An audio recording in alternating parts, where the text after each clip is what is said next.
Chapter 2001. Mrs. Richard had never been so happy to shake her whole body for a meal.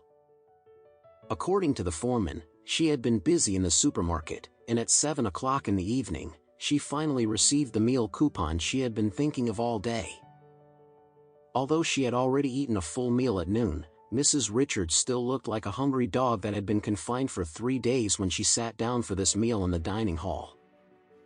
She had a big belly and couldn't stand up.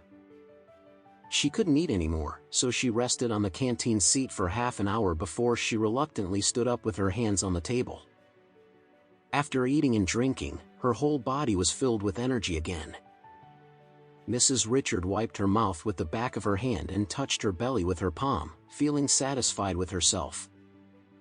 Unexpectedly, eating after this labor is so delicious. "Today, I had enough to eat," she said proudly. Immediately, she checked the time and realized it was already past 8 o'clock, so she decided to go home quickly. Although she had always been selfish, after experiencing all the hardships and difficulties during this period, she had begun to care, at least a little, about her children and grandchildren. Thinking of her son and grandson still lying in bed waiting to be fed, Mrs. Richard hurried to the cafeteria window and asked the staff member who was about to leave work, "Excuse me, do you still need these leftovers, steamed buns, and rice?" The other person looked at her helplessly and said, "Old lady, you've already eaten 3 people's meals alone, and you still haven't had enough?" Mrs. Richard wiped her mouth in embarrassment and grinned. "Hey, I'm full, but the children at home are still hungry. Do you know, they haven't eaten anything for almost 2 days and nights?"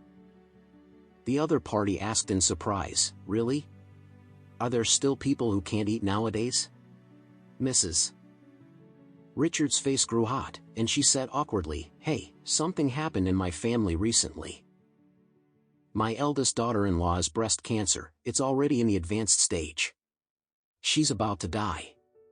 My eldest son spent all the money at home trying to treat her illness." As she said that, Mrs. Richard suddenly felt an inexplicable sense of delight in her heart.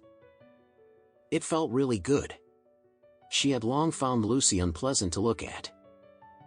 If fury hadn't stopped her, she might have beaten Lucy to death herself. Especially recently, Lucy had been disobeying her in all sorts of ways and even dared to force her to work. Mrs. Richard had long harbored hatred for her because of that. So, fabricating the rumor that Lucy was dying of breast cancer in front of others filled her with the pleasure of revenge. When the cafeteria staff heard this, they gasped, "Huh? Advanced breast cancer? That's too miserable." "That's not all." Mrs. Richard sighed dramatically. "Hey, my eldest daughter-in-law has advanced breast cancer, and my second daughter-in-law is even more miserable." The staff quickly asked, "Lady, what happened to your second daughter-in-law?" Mrs. Richard said regretfully, "My second daughter-in-law has uremia and lives on dialysis all day long. But some time ago, on her way to the hospital for dialysis, she was hit by a car, and her limbs were amputated below her waist." The staff were shocked and horrified. "Isn't that too tragic?" Mrs. Richard said with a serious face, "What's that?" "The worst is yet to come." The staff asked, "What could be worse?" Mrs. Richard sighed and said emotionally, "My second daughter-in-law lost her legs and still had to go to the hospital for dialysis. It was already miserable enough, but then she suffered a stroke too. Now her mouth is crooked." When talking about Elaine, Mrs. Richard felt even more resentful in her heart.